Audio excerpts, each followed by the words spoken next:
They called me the maid of the family, until a great-aunt I barely knew left me everything. Now they're begging me to share.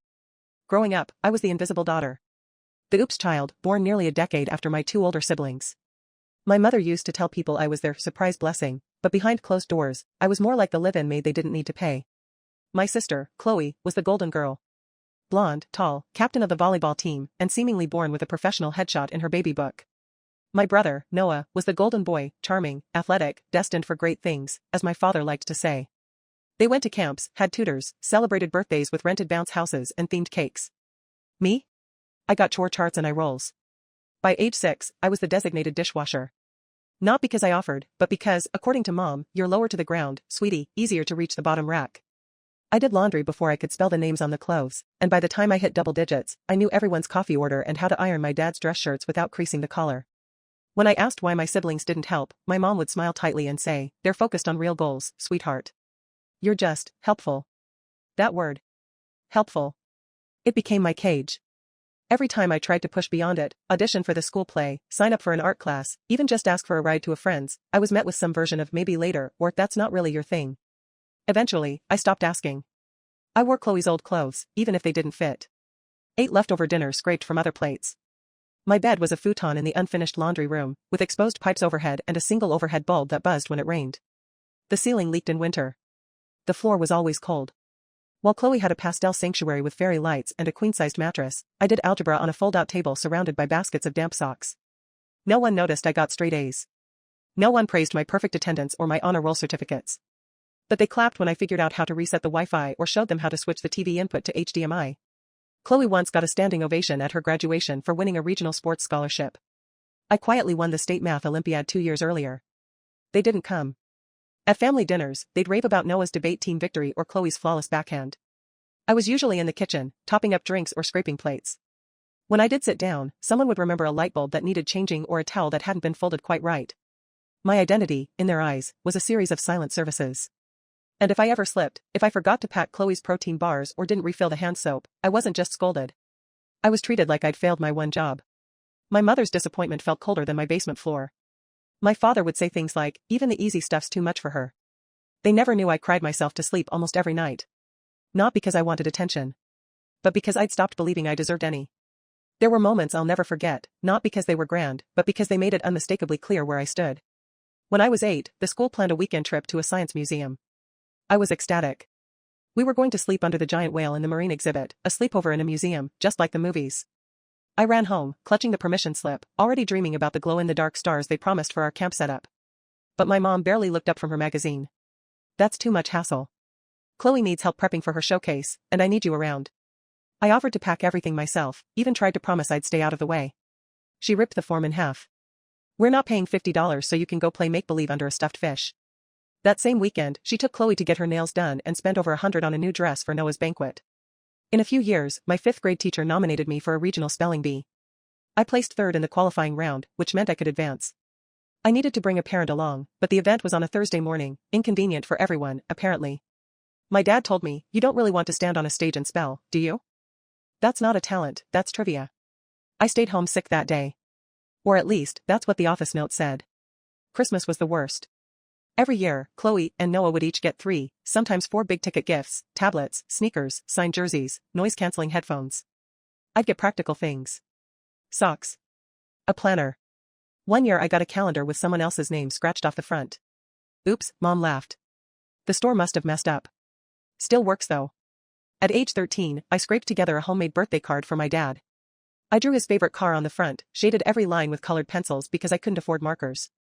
He flipped it open and blinked. "You didn't even buy a real card?" Then tossed it on the table and walked away. And yet, they relied on me constantly. I learned how to cook full meals from YouTube videos because my mom started working late and Chloe hated the smell of raw chicken. I filled out Noah's college paperwork because those forms are a nightmare. I stayed up nights editing Chloe's scholarship essay while she complained it was too long to read. It wasn't just that I was overlooked. I was used. Silently, consistently, and without even the dignity of acknowledgement. Then came the day of my 8th grade graduation. I had worked my heart out for that ceremony. Perfect GPA. Volunteer hours at the library. I even won the principal's award, the highest honor of our school.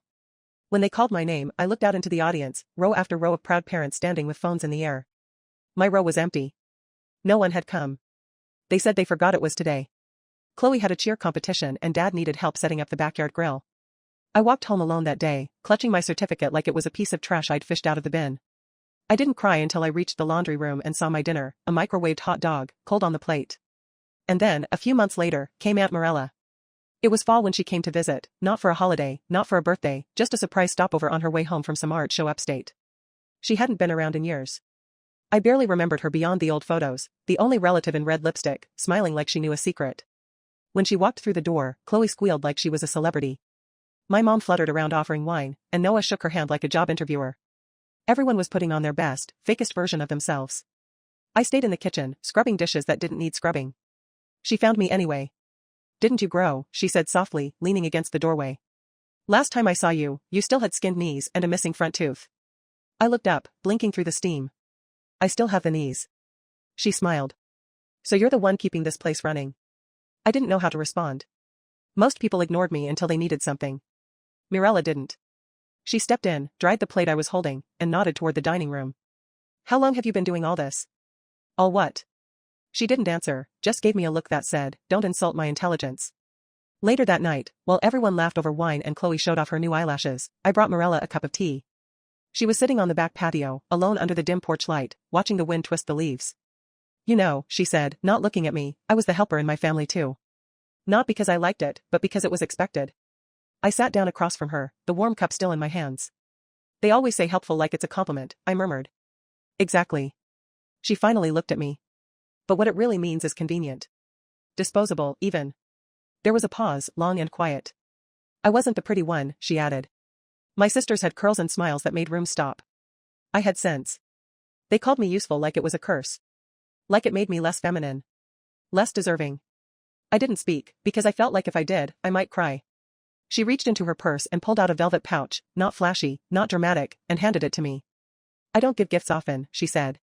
"I don't believe in wasting things on people who don't see them." Inside was a gold pendant, old and delicate. Etched with something tiny I couldn't make out. She didn't explain it. Didn't tell me what it meant. Just said, "You remind me of me. And I like me, now." Then she stood up, kissed the top of my head, and walked back inside like nothing had happened. That was the first time someone saw me not as a TaskRabbit, not as a background extra in the family drama, but as someone whole. Someone real. She visited once more a year later. Stayed only a day.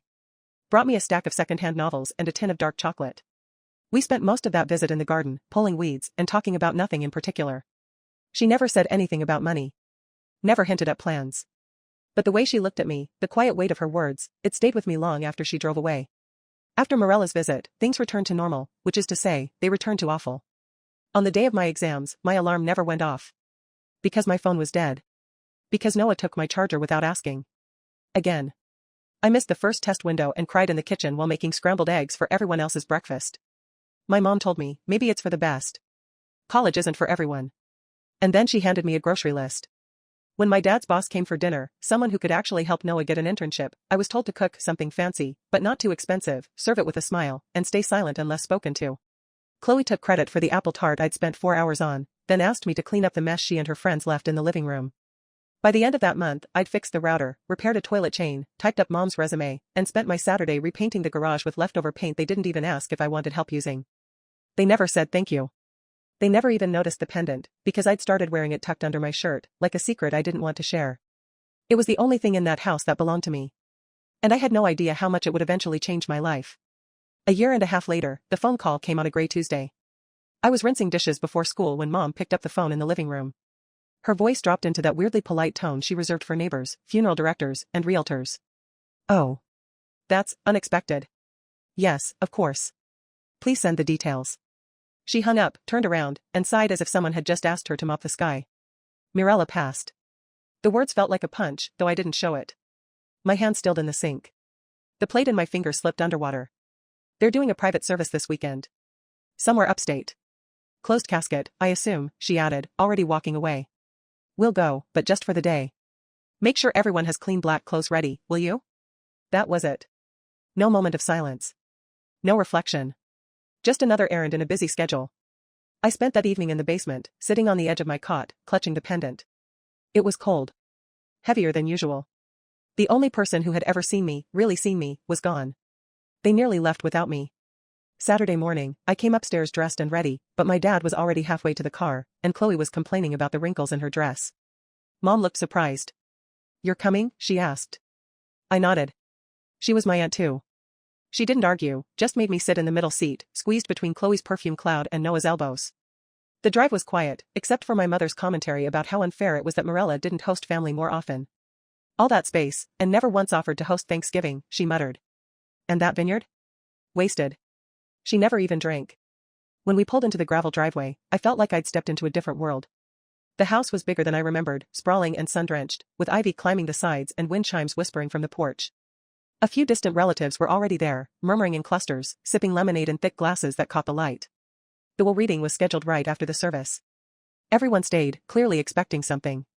The lawyer was a soft-spoken man in a dark suit. "Thank you all for coming," he began. Mirella was meticulous with her estate.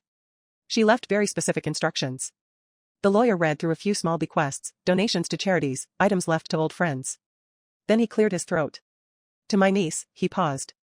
"The one who wore the pendant and asked for nothing, I leave the remainder of my estate. Including the house, all bank assets, land holdings, and personal collections. This includes ownership of the vineyard and its associated business license." After it the lawyer said my name. Full, unmistakable. Silence. I felt every eye swing toward me. Me. My mother's mouth opened, then closed. Twice. My father blinked slowly. "There must be a mistake," he said. "There isn't," the lawyer replied, unfazed. Mirella was quite clear. "If anyone contests this, the clause is revoked, and all assets default to the charity of her choosing." "What charity?" Chloe demanded. "Children Without Voices," the lawyer said, deadpan. "A foundation for overlooked, at-risk girls." The irony was lost on no one. The silence didn't last the entire ride home.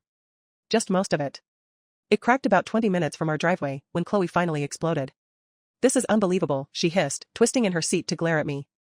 "You must have tricked her. What did you do? Cry about your sad little cot and make her feel guilty?" "She was my aunt too," I said quietly, not looking up from the pendant now clutched tightly in my palm. "No, she wasn't," Mom snapped. "She was my husband's sister. You're just the afterthought. The sympathy case. Don't act like you were anything more." She left it to me. "She made a mistake," Dad cut in, his voice low and dangerous. "And it's one we're going to fix." By the time we got home, the fury had curdled into something colder. I went straight to my basement room, but 10 minutes later, they called me upstairs like it was a parent-teacher conference. They were all seated around the dining table. My mother had a legal pad in front of her. My father had a beer. "Sit," he said. I stayed standing. "You're not keeping it," Mom began. "That house, the accounts, the vineyard, their family assets." She was clearly manipulated. "You'll be handing it all back over." "That's not how wills work," I said. "You're a minor," she snapped. "I'm 17. The lawyer said the assets are in trust until I'm 18, 4 months from now." My dad leaned back in his chair. "Then you'll sign them over." I shook my head. "No." The silence after that was suffocating. "You think you're entitled to a vineyard?" Chloe barked. "You don't even drink. You don't even have friends." My mom stood up so fast her chair screeched back against the floor. "Don't you dare throw away what should have belonged to this family," she spat. "We've sacrificed so much for you. This is your chance to make it right." "You sacrificed nothing," I said, voice shaking now. "I was your maid. You never loved her. You never loved me." My father stood too, slowly, deliberately. "You will sign the renunciation papers. Or we'll take you to court." I didn't flinch. "Then take me." And that was the moment I knew, I wasn't going to survive this by playing nice. They weren't grieving. They weren't sad. They were outraged that someone finally saw me as worthy of something. They wouldn't stop at anger. They would come for it all. And I was done being their housemaid. The next morning, they were already in damage control mode. My mom was pacing the kitchen with a Bluetooth headset, calling every cousin, every half-friend who'd ever met Mirella. She wasn't well. You remember how strange she got in the end, right? I mean, giving all that to a child? It's obviously not what she would have wanted. Chloe posted a filtered photo of the vineyard with a caption that read, "Aunt Mirella's legacy." Keeping it in the family like she'd have wished, as if she wasn't fuming the entire ride home. My father was quieter. He didn't yell. He just pulled out files. Bank documents. Tax forms. Started calling attorneys from his old law firm contacts. He made one thing clear. This isn't about emotion. It's about leverage. I wasn't surprised when a summons arrived 3 days later. They were officially contesting the will on grounds of undue influence and diminished capacity. That same day, I took the bus back to Mirella's town. Her lawyer, Mr. Dagan, greeted me at the office with a warm handshake and a hard folder. I thought this might happen, he said calmly. Your aunt left everything in order. Multiple medical evaluations. A video testimony.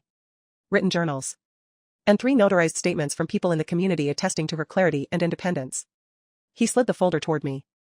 But I want to be honest. Your family is aggressive. This won't be fast.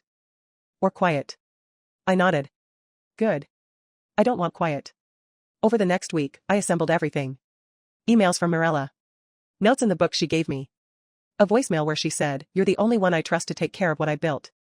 I found her old housekeeper, Rosa, a kind woman who remembered me from my first visit. She agreed to submit a statement. She used to say, "That girl in the basement, she sees the world with clear eyes. One day she'll rise." I cried when I read that quote. Meanwhile, the family's campaign went full tilt. Chloe appeared in a local TV interview, blinking dramatically as she said, "We just want to honor our aunt's real wishes." She was confused near the end. Easily influenced. Mom leaked fake emails, messages she'd written and backdated to look like I'd manipulated Mirella into isolating from the family. One had lines like, "You're better off without them. Just leave it all to me." The lie was so obvious, it was laughable. The punctuation didn't even match my writing style. But that didn't stop them from filing it as evidence.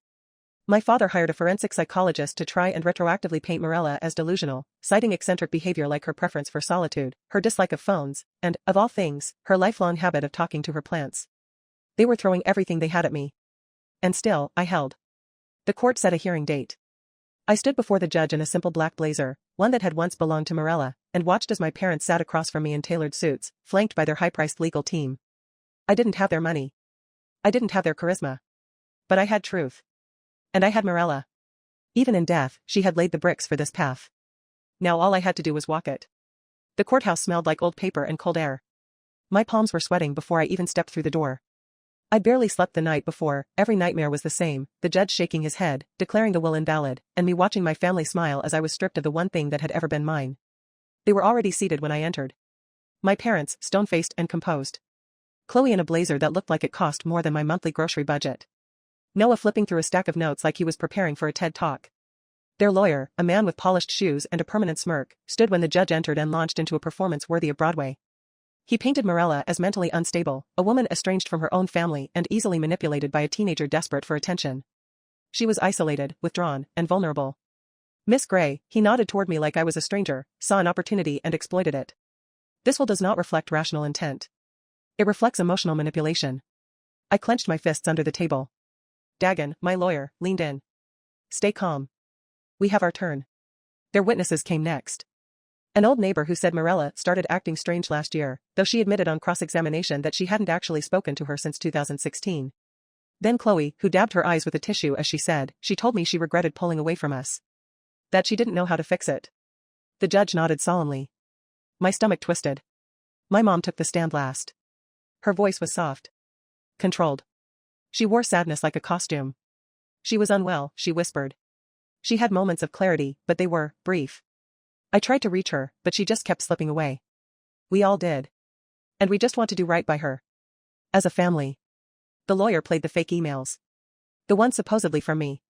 Ones where I allegedly begged Mirella to cut off the family and promised to take care of the vineyard myself. The judge's brow furrowed. He didn't say anything, but I felt my lungs contract. Like something was going very, very wrong. Then it was our turn. Dagan was solid.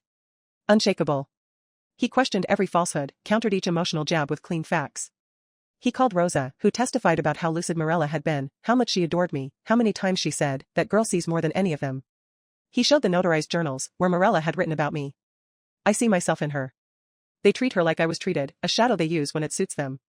I will not let them extinguish her like they tried to extinguish me." Still. I could feel it. The doubt. The heaviness. The pull of their performance. The judge's face was unreadable. And then, we played the video.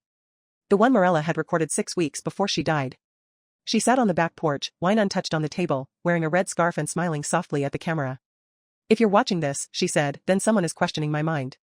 Which is funny, considering the people doing the questioning never once called just to say hello. She paused. Her smile faded. I was not confused. I was not coerced. I saw them for what they were. And I saw her, my girl in the basement, for what she is. Strong. Quietly brilliant. And owed far more than scraps. The courtroom was dead silent. Then the video ended. My mother stared at the table. Chloe blinked rapidly. The judge looked at me, for the first time, directly. And in that moment, I felt the balance shift. The judge took a breath. Folded his hands. This court finds that the decedent, Mirella Gray, was of sound mind at the time of signing her final will and testament. Her wishes were clearly articulated, legally recorded, and supported by substantial evidence, including sworn video, professional evaluations, and third-party witness statements. My heart pounded so hard I barely heard the next words. The challenge to the will is dismissed. The estate remains as written. Full ownership and control is granted to the named beneficiary. Silence. Then. What? My mother's voice cracked like shattering glass.